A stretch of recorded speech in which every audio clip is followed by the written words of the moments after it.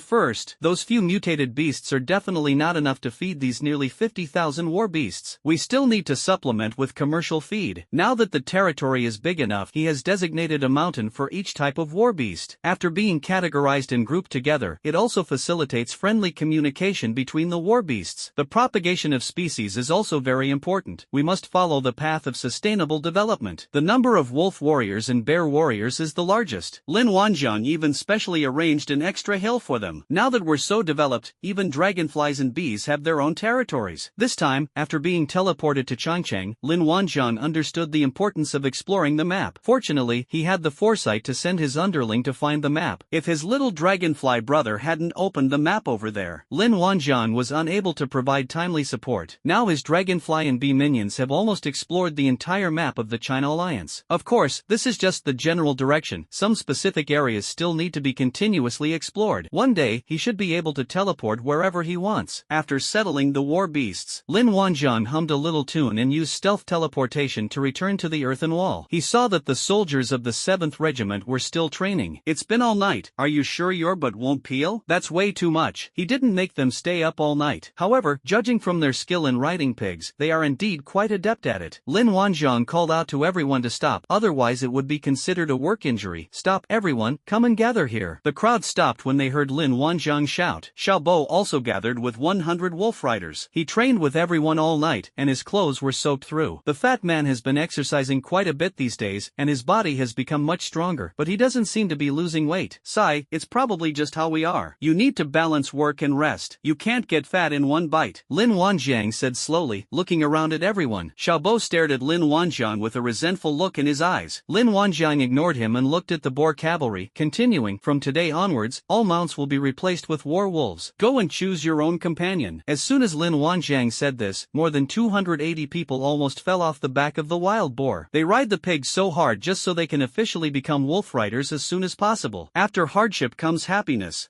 You guys don't seem to be riding very steadily. Lu Mu joked. Sure, absolutely sure, Commander Lin, let's go challenge the wolves, the company commander hurriedly said. Just kidding, it's already dawn. More than 280 people dared not linger and ran away as fast as they could. Everyone burst into laughter, but the laughter was not malicious. We've all been through the same thing. This is camaraderie among comrades. In the future, when they talk about their experience of riding pigs, they will probably do so with a nostalgic air. If you've never ridden a pig, well, sorry, you can't understand this kind of joy. At this moment, Chen Feng walked over to them and said with a smile, Brother Lin, these wild boar cavalrymen you trained are in great spirits. Lu Mu, standing to the side, stubbornly said, you can't call each other brothers in the military camp, you have to call each other Commander Lin. No wonder you're Lin Wanjiang's top steward. Were you descended from Lu Bu? His head is truly made of iron. Does he know who he's talking to? Lu Mu really didn't know who the other party was, but who is he calling the wild boar cavalry? They are now wolf riders. Do you understand wolf riders? I don't even know who this person is. He's so young, yet he has absolutely no sense of propriety. I guess he's some young master from a wealthy family. But does that matter? He's not his young master anyway. Yes, Commander Lin. Chen Feng said somewhat awkwardly. Lin Wanjiang cleared his throat and said, let me introduce you all. This is Chen Feng, the 4th young master of the Chen family. Lu Mu was stunned for a moment. Oops, I was a little too loud just now. However, the other person didn't seem to hear who said it, since there were so many people present.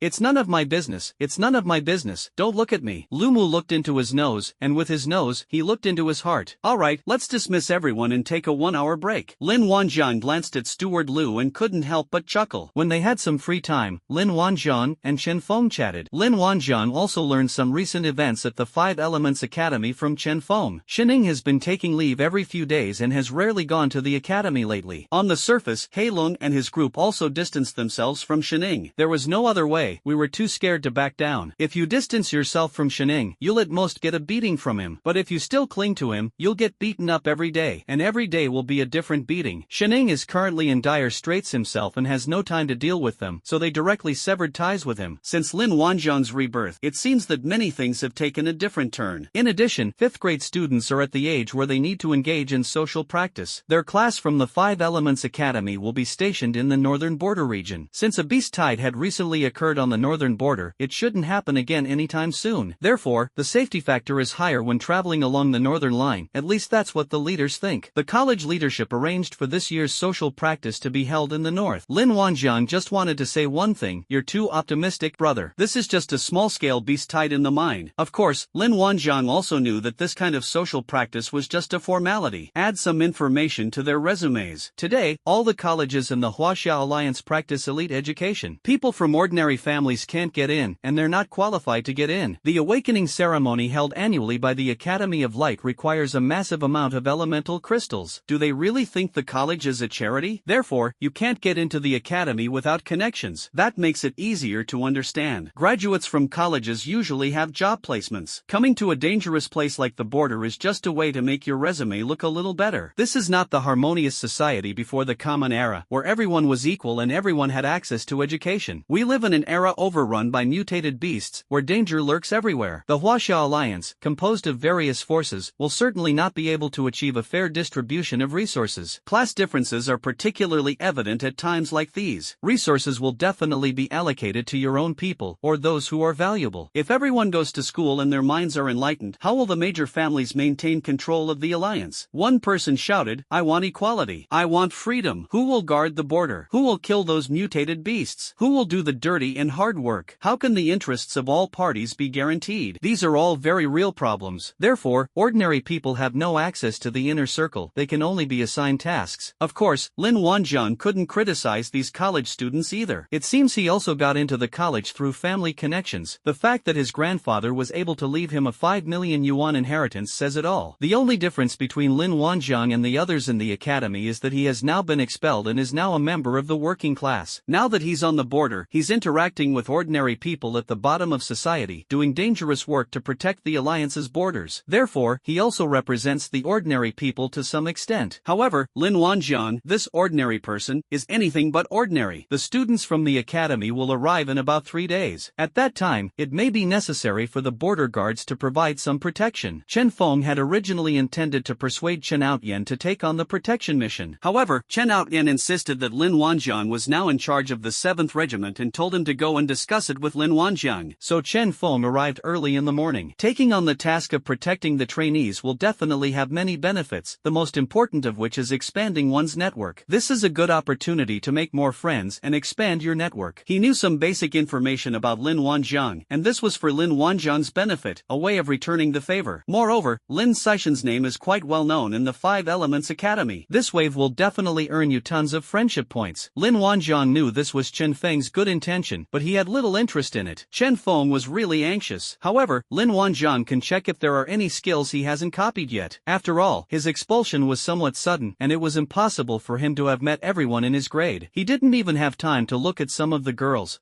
Don't get me wrong, it's about skills. Looking at mutated beasts every day can strain your eyes. You need to give them a rest. Moreover, these students will only be here for a week, which he can afford to spend, so it's feasible. Upon thinking about this, Lin Wanjian immediately agreed. Anyway, security is something he doesn't need to handle personally. His subordinates can take care of it. He'll continue with whatever he's been busy with. It won't affect him much. Has he ever managed the defense zone? No, okay. Chicken Brother is carrying half the sky all by himself. Seeing that Lin Wanjian had agreed, Chen Feng hurriedly went to discuss and work out the matter with Chen Outyen. Protecting these princesses and princes at the academy is a dream job. The work is easy and the pay is generous. Even if they don't want to do it, there are plenty of people eager to do it. These brothers in the 7th Regiment train so hard. Let's give them a break and do them a favor. For the next 3 days, Lin Wanjian disappeared every day. The main feature is that you can only contact the dog's status by making one phone call. Even when Chen Feng wanted to share the good news with Lin Wan, he didn't see him. Through their efforts, and with Chen Feng's connection to the academy, they were able to leverage their influence. The college ultimately agreed to allow the 7th Regiment to cooperate and assist the college in completing this social practice in the Northern Territory. Lin Wanjian naturally went into the mountains to develop his team and further optimize the environment of the small world. During these 3 days, he also gained a great skill, mental recovery. This is a skill that can restore a person's mental energy. While others might not know how it works, it is a very useful skill for Lin Wanjian. Many of his skills require the use of mental energy. Although his mental strength is stronger than others, it still has its limits. Overuse of mind control skills can lead to mental fatigue. He had no good solution for mental fatigue and could only restore his mental energy by sleeping. Now that he has regained his mental strength, he can use his mental abilities without restraint. So for 3 days, Lin Wanjian worked tirelessly without sleep, yet he remained full of of energy. This skill can also restore other people's mental energy, which is quite incredible. Lin Wanjiang even considered having the 7th Regiment train 24 hours a day. However, this is just a thought. Skills shouldn't be used like that. Although the spirit can recover, the body will still feel fatigued. We should maintain a normal routine, otherwise we'll really be like cattle and horses. This skill can only be used in emergencies. The number of war beasts has expanded to more than 60,000, and the variety of vegetation has also increased significantly. The exiled little world has come to life and is slowly forming an ecosystem. Soon it will truly become a 5-star home for the war beasts. When Lin Wanjiang returned to the earthen wall, it was already the morning of the 4th day. As soon as he got back, Guzi immediately stood up. Boss, that guy named Chen Feng keeps coming to see you every few days, saying that people from the academy will be here today, and he wants you to go and see him after you get back. Oh, so fast? Alright, I'll go take a look. Lin Wanjiang nodded. By the way, how's your academic study going? It's been so many days, have you made any progress yet? The dog nodded proudly. Liang, I already have a good plan for training troops. Excellent, strategist. Then I entrust my army of 60,000 war beasts to you. Lin Wanjiang directly banished Guzi into the small world. The dog almost peed its pants when it heard there were 60,000 war beasts. He hurriedly shouted, I was just bragging. However, it was too late. Lin Wanjiang had already teleported them into the small world. The cunning strategist has begun his legendary training journey. When Lin Wanjiang found Chen Feng had a dark face and looked like a young widow. Hey, where have you been these past few days? Can you bring your phone next time? Lin Wanjiang thought to himself, if I bring my phone with me, how am I supposed to slack off? The main goal is to make it impossible for you to contact us, okay? Anyway, the dog helps me clock in during work hours. Lin Wanjiang was a master at slacking off, so he changed the subject with a laugh and said, hee, I forgot to teach the dog his academic subjects. What do you want? Our 7th Regiment has successfully secured the security task for the academy, and they will arrive this morning. Chen Feng began to get down to business. You arrived pretty quickly. How many people are there? There are 501 students, plus myself, making 502. There are 20 teachers, for a total of 522. What, you count as one too? Lin Wanjiang glanced at Chen Feng. Big brother, I haven't graduated yet. I did ask for leave before, but since I'm here, I still have to participate. Chen Feng rolled his eyes. Alright, I got it. Let them come here. I guarantee not even an ant can bite them. Lin Wanjiang said confidently. Brother, we took on this security mission, so we have to follow their lead. Chen Feng's face twitched. This is so troublesome. Okay, where are they? I'll make the arrangements. They'll be at the border in about an hour. Just wait for them in our Chen clan's defense zone. By the way, how's the struggle for the position of family head in your Chen family going? After all these days, have they come to a conclusion yet? Chen Feng sighed with a somewhat somber expression. The old man's 7-day mourning period hasn't even passed yet. How could it be so soon? Lin Wanjiang patted Chen Feng on the shoulder and turned to leave, offering no words of comfort. Adults don't need comfort. Lin Wanjiang called on Fatty and led 100 wolf riders to go with him. As for the others, continue training, and we'll change shifts tomorrow. After all, security duties are as easy as a holiday. There's a whole week, everyone gets their turn. Borderline, Xiaojia defense zone. A pack of wolves is approaching, a soldier exclaimed. Where is it? Where is it? Another soldier also became nervous. Calm down, everyone. Those are the Chun family's wolf cavalry. We've already given the order to let them pass, an officer said calmly. Weren't they supposed to be boar cavalry? How did they become wolf cavalry? A soldier muttered. Wild boar cavalry is ancient history. Now they all have wolf cavalry. A knowledgeable soldier began to explain to the crowd. That beast tamer from the Chun family is just too awesome. Wolf warrior, I've never even touched one. Many people feel envious and longing. A silver saddle shines on a white wolf, swift as a shooting star. The feeling of speeding along must be exhilarating. Look, there's another person in the sky. That's soaring on the wings of an eagle. Wow, that must be the beast tamer from the Chun family. His name seems to be Lin Wanjiang. When will our Shao family have a beast tamer like him? That's right, the one showing off in the sky is Lin Wanjiang. It wasn't that he genuinely wanted to show off. The main reason was that if he could fly, why would he need to run on the ground? Why do you have to go against your own interests? Mounts aren't so easy to ride. It is said that all the wolf riders' buttocks were peeling. Don't ask Lin Wanjiang how he knew. In short, he knew this, which is why he rode the eagle and flew on his own. 100 war cavalrymen roared past the Shao family's defense zone, each one full of energy, heads held high and chests out. Look at me. Look at me. The tougher the training, the more exhilarating this moment is. Aren't you envious? This is their special moment to show off. Along the way, soldiers from the Shao family, the Lu family, and even the Chen family cast envious glances at them. How long have the 7th Regiment been at the mine? This is a complete transformation. They've become the Wolf Warrior Cavalry. They also knew about the recent small beast tied at the mine, and it was indeed very dangerous to be stationed there. Now, the 7th Regiment has reappeared before everyone. everyone, looking every bit like victorious soldiers returning home. Although only 100 war wolf cavalrymen returned, their formation was neat and orderly. The 100 riders somehow managed to make it look like 1,000. It seems that the hard training during this period has been quite effective. When they arrived at Xinjia's defense zone, Commander Chen's eyes lit up as he looked at the wolf warrior cavalry. He had heard a few days ago that Lin Wanzhang had set up some kind of cavalry at the mine. Now, the 100 riders stand tall and well-trained, appearing as a unified whole. Everyone's eyes shone with confidence. It was as if a qualitative change had occurred. This change is from the inside out. They set out as artillerymen and returned as special cavalry. It was a huge surprise for him. The 7th Regiment is getting better and better. Commander Chen seemed to remember something inside. He was about to step down to the second line, and he had originally recommended Chen Outyen for the position of division commander. The old patriarch may have felt that he hadn't shown enough care for his youngest son, Chen Feng. It is common knowledge that Chen Outyen supports Chen Feng, and he wants to make amends by leaving Chen Feng a way out. He probably sensed that his days were numbered. Therefore, the old patriarch agreed to Commander Chen's proposal to appoint Chen Outyen. The process had already begun, and they were on their way to the most crucial step when the old patriarch died. It can only be said that fate plays tricks on people. With the old patriarch dead, it seems that Chen Outyen will have no chance of getting the position of mentor. The position of division commander has always been personally appointed by the head of the family. Only those who command troops can wield power. If Chen Feng doesn't have the ability to compete for the position of family head, then Chen Outyen doesn't have the ability to take the position of teacher. So now that he sees the 7th Regiment getting better and better, he feels even worse. Lin Wanzhang did not dismount from the eagle's back. He was not one to concern himself with formalities. Climbing around is too much trouble. Just sit on the eagle's back and wait. The view from the top is exceptional. He saluted Commander Chen as a greeting. Greetings, Commander. The 7th Regiment has been ordered to escort the academy students. Commander Chen smiled and nodded. Do a good job. You represent the entire Chen Hong Corps on this mission. Don't embarrass me. Don't worry, Commander. I guarantee the mission will be completed successfully. Lin Wanzhang shouted a couple of polite words from the sky. As for the others, Lin Wanzhang didn't recognize them, but simply waved slightly to the soldiers. In terms of military rank, he is currently a deputy regimental commander. All the other regimental commanders here are busy accompanying their masters in vying for the position of family head, so Commander Chen is the only one who holds a higher position than him. He didn't need to salute anyone else. Lin Wanzhang's name is now very well known. Not only was Lin Wanzhang a rising star in the 7th Regiment, but everyone in the entire Chen Hong Corps knew him. Lin Wanzhang was already a rising star in Chen Hongbing's group. Of course, within the military corps, where some admire and yearn for something, others are naturally jealous. Some of the deputy regimental commanders were quite displeased to see Lin Wanzhang circling in the sky. We're both deputy regimental commanders, so what? You think you're so great? Does it make us look incompetent? The deputy commander of the 5th Regiment spoke coldly. Lin Wanzhang, aren't you going a bit overboard by flying around in the sky like this? Lin Wanzhang glanced down at the other man's head and, seeing that he was carrying the same thing as Lin Wanzhang, knew his identity. Old comrade, your thinking is flawed. As a member of Chen Han's army corps, shouldn't I feel prouder seeing my comrades become stronger? You're supposed to be a deputy regimental commander, and you actually have such thoughts. He didn't recognize the person below, but the location should be from the 5th Regiment. The 5th Regiment is indeed born rebellious, always going against him. Their commander's body was barely cold when the deputy commander dared to jump out and challenge him. They're really asking for trouble.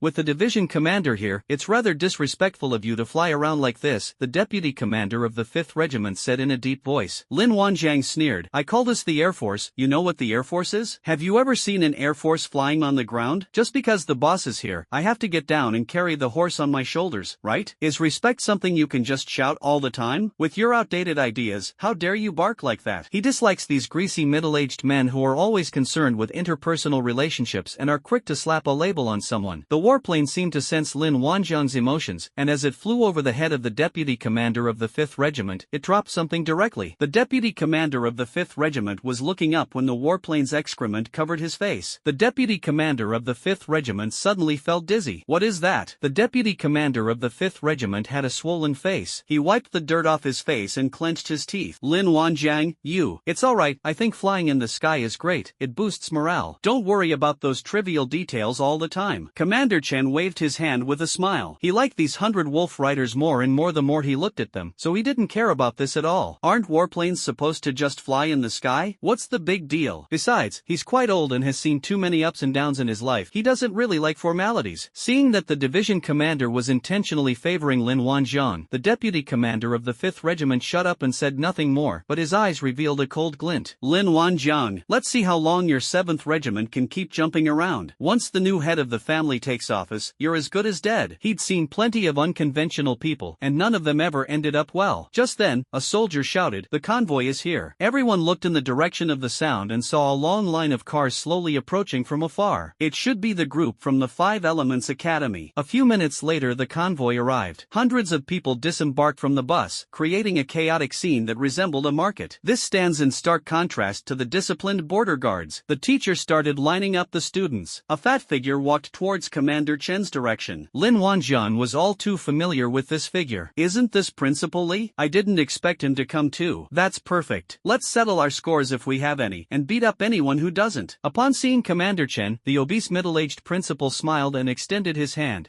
Commander Chen, I've long admired your name." "Hello, Principal Li, why did you personally lead the team here?" Commander Chen smiled slightly and shook hands with the other party gently. "I just happened to be in the North District on business, so I stopped by. I'm entrusting these trainees to you. Safety is definitely not a problem. Let me introduce you to the person in charge of security this time, Lin Wanjiang." Lin Wanjiang and Principal Li met again. In this setting, we bumped into each other without any warning. Lin Wanjiang looked calmly at Principal Li, who remained stunned for several seconds before coming to his senses. "Oh dear, isn't this Lin? What are you doing here?" Principal Li's smile returned. As the principal, his composure was truly remarkable. He was able to remain nonchalant even after seeing Lin Wanjiang. "My heart must be churning with turmoil right now." "What, are you surprised to see me?" Lin Wanjiang smiled faintly.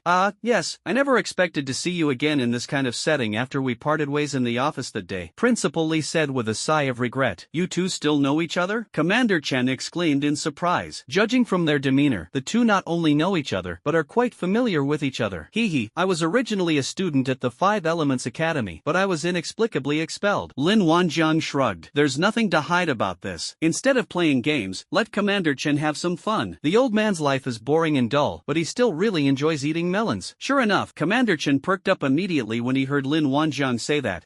"Why did they fire you?" "Commander, you'll have to ask the principal himself. He's right here, he knows." Lin Wanjiang was curious to see how Principal Li would make up a story. Principal Li scratched his head somewhat awkwardly. "Well, actually I was away on a business trip at the time, and this matter didn't go through my hands. By the time I came back, student Lin had already left the school. I was really angry with those people on the school board. This dismissal was a bit hasty. Now that we've met again, it proves that God wants to give me a chance to make amends. I would like to extend an invitation to you to return to the Five Elements Academy on behalf of the principal. What do you think, Lin?" Principal Li spoke with great emotion, displaying an expression of cherishing talent. If Lin Wanjiang hadn't known about his conspiracy with Su Binghui, he might have actually believed his lies. This means they want to lure him back to the academy before making their move. That old fox reacted pretty quickly. "Principal Li, I'm sorry, I'm now an officer in Chen Hong's Army Corps, so I won't be returning to the academy," Lin Wan said indifferently. "But the crystal conduction technique taught by the college professor will have a huge impact on your future. You're only a third-year student and haven't learned much of it yet. Don't act impulsively, this concerns your future success." Principal Li began to persuade him earnestly. Indeed, others might actually obediently return to the academy to study. After all, time spent at the academy was carefree. "Every day I go to class, eat, look at girls, and cultivate myself. Life is indeed quite fulfilling." Upon hearing this, Commander Chen could no longer remain seated. "Goodness, while we were enjoying the gossip, someone actually tried to poach his deputy regimental commander.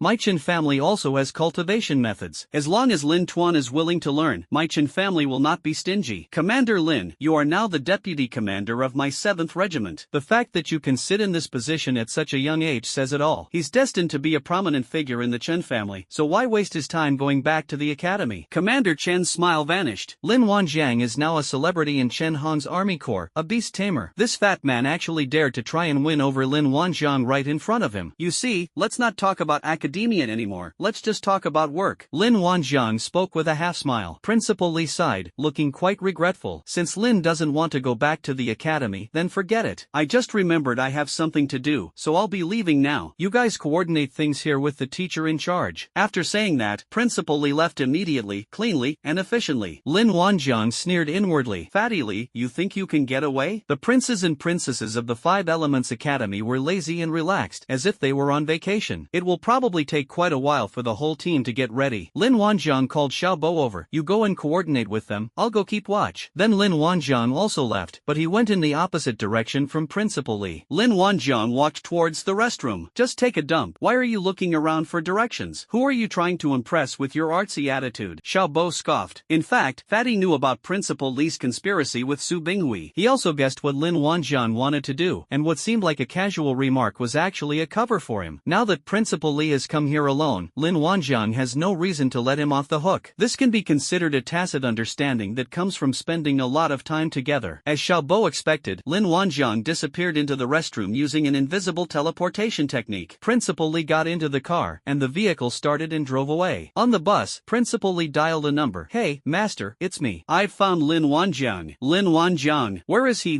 came an old man's voice from the other end of the phone. "He's on the northern border, currently serving as a deputy regimental commander in the Chen family's army." "The northern border? And they even went to the Chen family?" the old man muttered to himself. After a long pause, the old man spoke up. "Aren't those families in the Chen family vying for the position of family head recently? With Lin Wanjiang as the condition, support one family to take the position. Then whom should we support?" "You decide who to support. Support whoever has the best chance of winning, and try to play it safe." "Okay, I understand." Principal Li nodded. "Should we inform the Su family as well?" "No need. The main branch of the Su family has been destroyed, and the current Su family is not on our side." The old man's voice became noticeably lower. "Okay, I understand." Principal Li hung up the phone. Just as he was flipping through his contacts, someone suddenly appeared beside him. Principal Li almost jumped onto the roof of the car. The driver in front almost thought he'd seen a ghost. Lin Wanjiang regained mental control over the driver and made him drive properly. He turned to Principal Li and laughed. "What's wrong? Wasn't it enough that you teamed up with Su Binghui to swindle me once?" Principal Li was stunned, so frightened by the sudden appearance of Lin Wanjiang that he stammered and couldn't speak. When people reach middle age, being suddenly frightened can easily cause erectile dysfunction. You, smack! Lin Wanjiang swung his fist at him. "Stop using your tone, you're so old, can't you even speak clearly? Are you a human or a ghost?" Principal Li was brought back to his senses by Lin Wanjiang's slap. Smack! Lin Wanjiang swung another big shove at him. "Stop talking nonsense. I'm asking you, what do you want with me? Is your Li family planning to imprison me?" Principal Li was so badly beaten that he had no chance to retaliate. Even if he were stupid now, he would know that Lin Wanjiang's ability to appear here out of nowhere was beyond his imagination. At that moment, an incredible thought flashed through his mind. Unlimited copying, can it copy other people's talent skills? Otherwise, it doesn't make sense. But how could this be? Impossible. This is even more shocking than the ability to replicate the Yuanjing crystal. Thinking of this, Principal Li's chest hair stood on end, and he spoke tremblingly.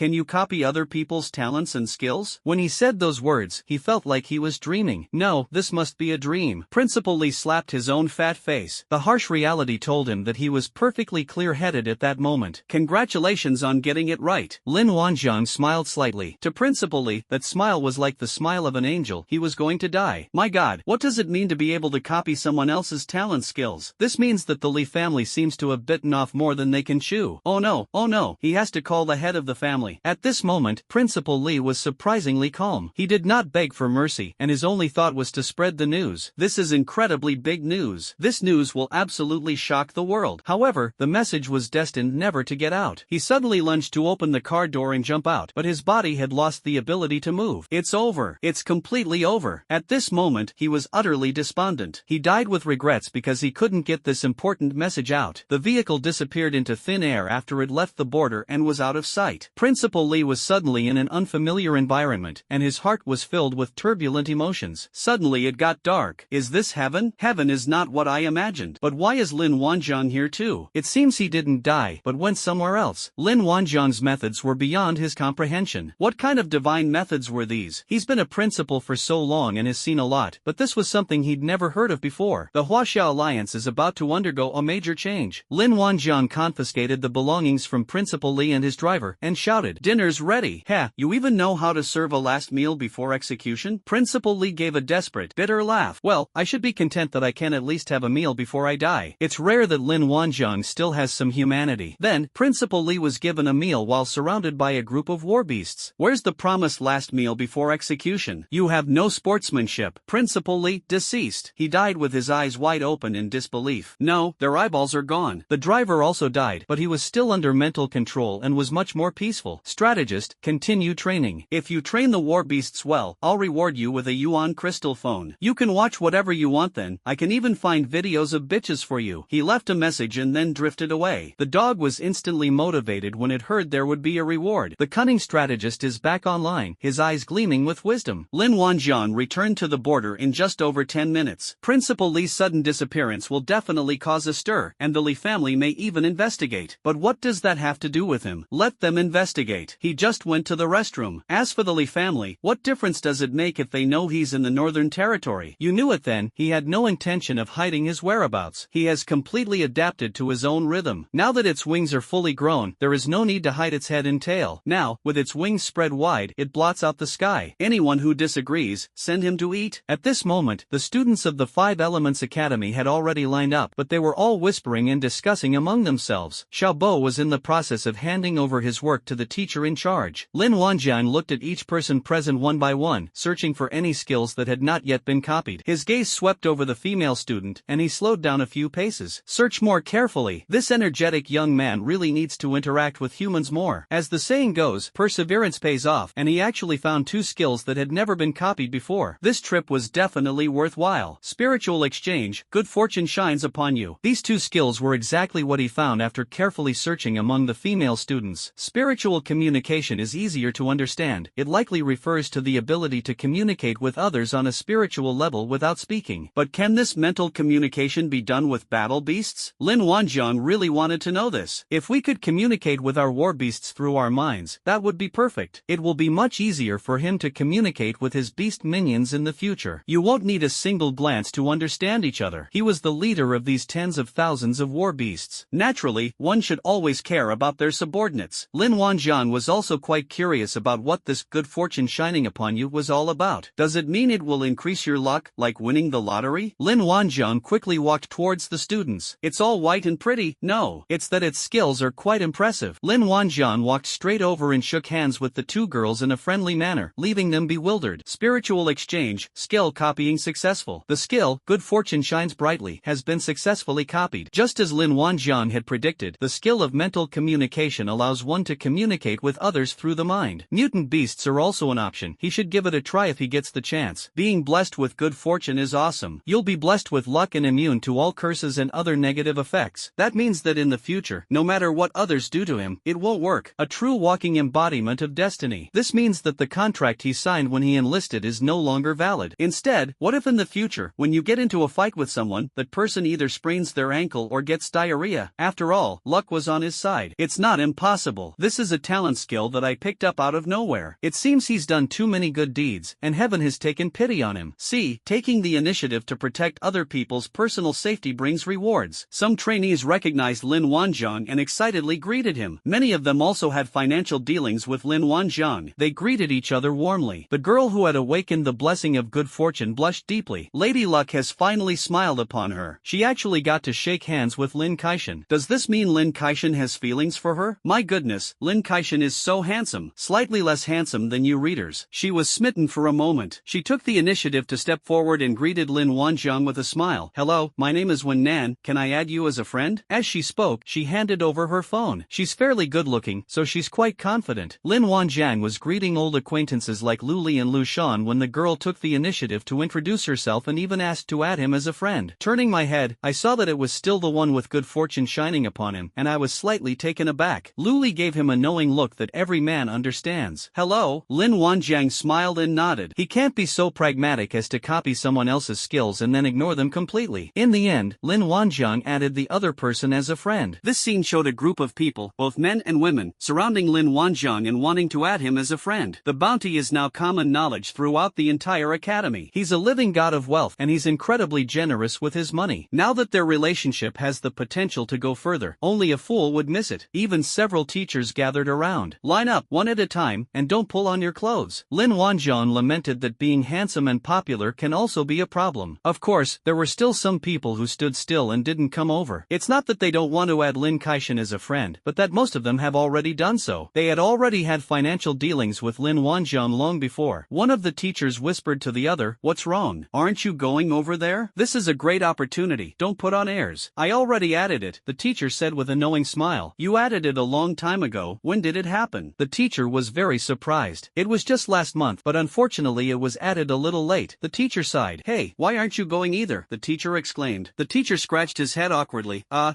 actually added it too. It was was recommended by someone else. I added it a little earlier than you. Great, I knew it. Why did you suddenly buy a house? Ha, didn't you get a new car too? The two looked at each other for a moment and then smiled knowingly. Who can resist the high returns of yuan crystals? This is called a side hustle. Lin Kaishan is such a good person. Lead everyone to escape poverty and achieve prosperity. If Shining had stayed at the academy longer, it might have become his main profession. It's a pity he's in 5th grade and will be graduating soon. Whenever they think of this, everyone sighs with emotion, realizing that time is money. We must cherish these last 6 months. Besides those who had already added each other as friends, there were a few people standing still. Who else could it be but Shining and his former underlings? Heilung and the others had previously followed Shining and had some unpleasant memories with Lin Wanzhong, so they didn't have the face to greet Lin Wanzhong. As for Shining, needless to say, his feud with Lin Wanzhong was irreconcilable. He couldn't remember how many times he had been beaten during that time. In short, the skin has been beaten much thicker. For this reason, he also specially learned the hard qigong that had been passed down from before the beginning of the era. Now, the iron shirt technique is almost complete. This progress was forced upon us. Even on his way to the north, he was hit by a club. He was relieving himself in the wilderness when suddenly everything went black and his pants got wet. When he woke up, he was surrounded by a group of people, and his pants were still not pulled up. Then someone said, "Oh, a little earthworm." He wished he could disappear into a crack in the ground. Therefore, Shining now looks at Lin Wanzhong with the same eyes as a young widow who has been bullied for many years. He was once a powerful school bully, but he has fallen to such a state. Even if Lin Wanzhong died immediately, he would still feel uneasy. But he also saw the 2 bars on Lin Wanzhong's shoulder. Judging from the respect these soldiers showed to Lin Wanzhong, he was clearly doing quite well on the northern border. This is Lin Wanzhong's home turf. Even if he harbored resentment and felt unwilling, he would not choose to confront Lin Wanzhong head-on at this time. He still retains basic rationality. He had already secretly sent back news that Lin Wanzhong was in the area. He believes there will be other arrangements at home soon, and he just needs to wait. By the time Lin Wanzhong had added everyone as friends, an hour had passed. Seeing this scene from a distance, Commander Chen smiled and shook his head. However, since no one from the academy had any objections, he naturally had even less to say. Whatever makes you happy. Team leader Lin, what's our next step? The teacher in charge asked with a smile. Lin Wanzhong's face darkened. Teacher, you're the one who's leading this team. Brother, are you guys serious? No, you are the teachers. Why are you asking me? I was fired a long time ago. Now I'm just your security captain for the next few days. The teacher leading the team smiled and said, Commander Lin is so young, yet you have achieved so much in the Northern Territory. You are a role model for everyone to learn from. I'd like to ask you, Lin Tuan, to guide our social practice during this period. What do you think? Yes, Lin Tuan, I also think this is a great suggestion. Please take the time to guide everyone. Another teacher chimed in. As more and more teachers spoke, they were to hand over the reins to Lin Wanzhong. After all, Lin Wanzhong is now the deputy regimental commander, so he definitely has experience in leading people. A scholar should be viewed with new eyes after 3 days' absence, and now several 3-day periods have passed. Lin Wanzhong is no longer a student at the academy. He has grown up. The rank of deputy regimental commander, earned through personal merit and hard work on the border, is highly prestigious. They didn't see anything wrong with it. Both for the public and for private reasons, having Lin Wanzhong lead this social practice is a very good choice. Lin Wan rolled his eyes. He didn't have time to care about his subordinates. These days they've been left to run wild like pigs and wolves. Commander Lin, we know you are very busy with official duties. How about this? It won't take up too much of your time. You just need to help me grasp the general direction. The teacher in charge spoke again, his sincerity evident. Seeing that the other party had already said so, Lin Wanzhong didn't say anything more and agreed. Now that the leadership has been handed over to him, the security tasks for his men will be easier. Otherwise, if these princesses and young masters want to go into the mountains to catch mutated beasts, we can't just let them. It doesn't seem like it's impossible for someone who teaches physical education to also teach math. If you're sure you're handing the team over to me, we need to discuss some things first to avoid future troubles. Lin Wanzhong said, looking at the teachers. Team leader Lin, please speak. The teacher in charge was in a good mood, and team leader Lin finally agreed. Then he can relax, and the students will definitely benefit a lot. First, now that we've come to the Northern Territory, we must follow the rules of the military camp. Lin Wanzhong held up one finger. The teacher in charge nodded. Yes, this is also one of the purposes of social practice, to rectify the atmosphere. Second, there can only be one voice in the team. That's natural. Third, I haven't thought it through yet. I'll add more later. Lin Wanzhong said, standing with his hands behind his back. The teachers naturally had no objections, and both sides reached a consensus. The teacher in charge clapped his hands and shouted, Quiet down, everyone. I have something to announce. From now on, Lin Tuan will serve as the chief commander of our social practice in the Northern Territory. For the next 7 days in the north, you must unconditionally obey the orders of the forest guard. hard. This will also be recorded in your graduation file, so please take it seriously. When the trainees heard that Lin Wanjiang would be their commander-in-chief, they were first taken aback, and then they were overjoyed. Although Lin Wanjiang is 2 years younger than them, does age matter? Ability is paramount. The main reason is that they will be able to spend all their time with Lin Kaishan from now on. As the saying goes, familiarity breeds fondness. In this week, they have managed to build some friendship with Lin Kaishan. Many girls' eyes lit up. When Nan stared intently at Lin Wanjiang, this must be Lady Luck smiling upon her once again. By appointing Lin Wanjiang as their commander-in-chief, wasn't the purpose of giving her time to spend with Lin Wanjiang? Lin Wanjiang coughed lightly, looked at everyone, and said, "Now I'd like to say a few words. Since I'm in charge of this operation, I should say what needs to be said. I'm a very easygoing person. You can joke around with me, scold me, or even yell at me all you want. You can even call me Commander Lin." Everyone laughed when they heard this. Lin Wanjiang paused for a moment and then said, "But we have to be serious when we need to be. You're not here for tourism. For the next week, I will be implementing military-style management on you. Is there a problem?" "No problem," everyone shouted in unison. The militarized management only lasted for a week, so there shouldn't be any problems. Many people are already thinking about how to behave in order to gain more favor with Lin Kaishan. Things went more smoothly than Lin Wanjiang had imagined. "I didn't expect these people to be so cooperative. It seems he has quite a bit of personal charm. Since there are no problems, let's start dividing into groups. Students numbered 1 through 10 from each class, step forward," Lin Wanjiang shouted. A short while later, 100 people walked out. "You 100 will form the first recruit company. Trainees numbered 11 to 20 will form the second recruit company, and so on. The first company is on the left, and the fifth company is on the right. You have 1 minute to find your company. If the entire company doesn't assemble within a minute, they won't get lunch today." Everyone realized that Lin Wanjiang was serious. Everyone immediately sprang into action. The scene became somewhat chaotic for a moment. Lin Wanjiang didn't care and just took out his phone to start timing. Looking at the scene, Lu Muwen, Wei Liang, and the others were practically ready to grab a watermelon and sit down to watch. Familiar scene, familiar taste, same recipe as always. The only difference was that the people in the academy were replaced by a group of geniuses. Anyone picked out from here would have far superior talent and skills compared to the rest of the group. Ultimately, the fourth and fifth recruit companies exceeded the timer by 1 minute. Lin Wanjiang didn't say anything, but continued, "Each company should elect its own company commander through internal elections." After saying that, Lin Wanjiang went to rest. Now the class members are mixed up, and it's almost like 2 classes have been merged into one company. Even at this time, many people still stood up. Not everyone in the college is just there to coast through. Some people are actually there to expand their network. Therefore, they will not miss this opportunity. Immediately, Lu Li and 2 other male trainees stepped forward. On the second company's side, Chen Feng and several others also stepped forward. Being a team leader in this situation is definitely tiring, but the intangible benefits far outweigh the fatigue. Before long, the first and second companies were the first to elect their company commanders. It was Lu Li and Chen Feng. Meanwhile, on the other side, Lu Shan, with his muscular physique, ultimately defeated the other candidate with his strength. Lin Zhan was selected for the fourth company due to his handsome appearance. In the fifth company, Lian Chan stood out based on his strength. Shening, who was in the crowd, originally had a chance to compete, but he didn't dare to show his face. He just wanted to stay out of the public eye and get through the next week quietly. After the company commanders were selected, the 5 recruit companies began their first day of basic training. Standing at attention, marching in formation, running laps, and other such operations are the most basic. This seemingly dry and boring thing has a deep scientific basis behind it. It allows people to adapt to the group quickly. Of course, Lin Wanjiang would definitely entrust this kind of training to Xiao Bo. He has already begun to communicate with the war beasts telepathically. I learned from Fei Hu that it seems to have lost weight recently. It strongly urges overweight people to lose weight. Lin Wanjiang expressed his deep sympathy for the fat man's plight and said he would definitely urge him to eat less in the future. Lin Wanjiang also learned from Lu Mu's war wolf mouth that Lu Mu actually fed it 5 meals a day. "I'm not hungry, but it wanted a change of pace. Meat, meat, meat." Lin Wanjiang said that he would have Lu Mu research some meat-flavored feed in the future. Wolf Warrior rolled his eyes and remained silent. The skill of mental communication directly solved the communication barrier between Lin Wanjiang and his battle beast. It can be said to be a very good skill. This is a form of communication that transcends the level of language. To outsiders, it just looks like Lin Wanjiang and Zhang Lang are flirting. It was approaching noon. The training session, which lasted for more than an hour, came to an end. When it's time to eat, there's no food for the fourth or fifth company. At that moment, everyone understood that rules are rules. If the gathering is slow, then if we say we can't eat, we really can't eat. They initially thought Lin Wanjiang was just saying it casually and would forget about it soon after. The result is true. Many people in the fourth and fifth companies began to blame each other. They can still complain to each other to prove they're not hungry enough. Once they're both hungry enough, they should work together to prepare for the next meal. These simple morning exercises laid the foundation for the afternoon's work. Sharpening your axe won't delay your woodcutting. In the afternoon, everyone in the academy moved much more efficiently and cleanly. Especially when it comes to gathering, he's always faster than anyone else. They were completely different from when they first got off the bus. Because if you're slow to gather, you really won't get any food. All the teachers nodded in approval after reading it. The changes in everyone are indeed visible to the naked eye. It was definitely the right decision to appoint Lin Wanjiang as the commander-in-chief. The basic training session in the afternoon lasted only 1 hour. Basic training is just to discipline them and get them to focus. These people are not ordinary people, nor are they really new recruits. They have only been here for a short week. So this kind of training should be appropriate, just enough to instill a sense of collective consciousness in them. People come to the border more to witness its cruelty. This is something they need to experience for themselves by going up to the city wall. So next, Lin Wanjiang began to familiarize everyone with the operation of the Yuan crystal gun. After you've learned the basics, go up to the city wall for a real experience. Many students have been familiar with and know how to operate the Yuan Jing gun. After all, the Yuan Jing gun is not difficult to operate. The difficulty lies in aiming. Half an hour later, Lin Wanjiang ordered everyone to go directly to the city wall and fire directly. That's pretty fast-paced. The thought of finally being able to climb the border walls filled everyone with excitement. Isn't this much more enjoyable than standing at attention in a military position? But when everyone climbed the city wall and looked at the hellish scene outside the city, they were all stunned. Just like all new recruits going up the city wall for the first time. Anyone who sees this scene for the first time will get goosebumps. Princesses and young masters graduating from the academy are no exception. They probably have never seen anything like this before. This is a completely different world compared to their usual mansions with flowing water and carved beams and painted rafters. At that moment, they realized for the first time that the border was far more terrifying than they had imagined. Some trainees had a solemn look in their eyes. Perhaps they were worried about the future of humanity. Some trainees' eyes were filled with fear. Perhaps they were afraid to face the cruel mutated beasts. Some trainees had nothing but indifference in their eyes. They might think that guarding the border was not something they should be concerned about, and that they would not come to work in such a place after graduation. Lin Wanjiang looked at everyone quietly, offering no words of comfort. The sons of noble families should come and see the harsh realities of the border and experience the lives of ordinary soldiers. Perhaps only in this way will these large families put more effort into researching how to improve the lives of ordinary people, rather than focusing on improving their own lives. Of course, Lin Wanjiang knew that this was wishful thinking. A few minutes later, everyone had recovered from their daze. Lin Wanjiang led them to the former 7th Regiment's defense zone. This space has been cleared out. Your task now is simple. Hold this area for 24 hours. The 1st and 2nd companies will guard the first half of the night, and the 3rd, 4th, and 5th companies will guard the second half. Lin Wanjiang directly assigned tasks to everyone. Oh, right, there are also Yuanjing cannons over there to play with, but you have to pay for the Yuanjing yourself, Lin Wanjiang said before leaving. Next, the company commanders will take charge. With a surge of excitement, the 502 people lined up and began free shooting. Judging from the density of the shooting, someone who didn't know better might think it was a beast tide. When Commander Chen, who occasionally kept an eye on the situation here, saw this, he was absolutely furious. Isn't that such a waste? Fortunately, it wasn't Yuanjing from Chen Hong's army. Thinking about it this way, it seems acceptable. These people in the academy are not short of Yuan crystals. They might not be able to easily come up with tens or hundreds of thousands, but they still have hundreds or thousands of Yuan crystals. When the enemy is poor, strike with precision. When the enemy is rich, unleash overwhelming firepower. Their overwhelming firepower instantly attracted the attention of many soldiers. Oh my god, after walking through 7 groups, I finally had some peace and quiet. What's with this group of academy soldiers showing up again? Seriously, I'm so envious. The deputy commander of the 5th Regiment sneered as he watched the scene.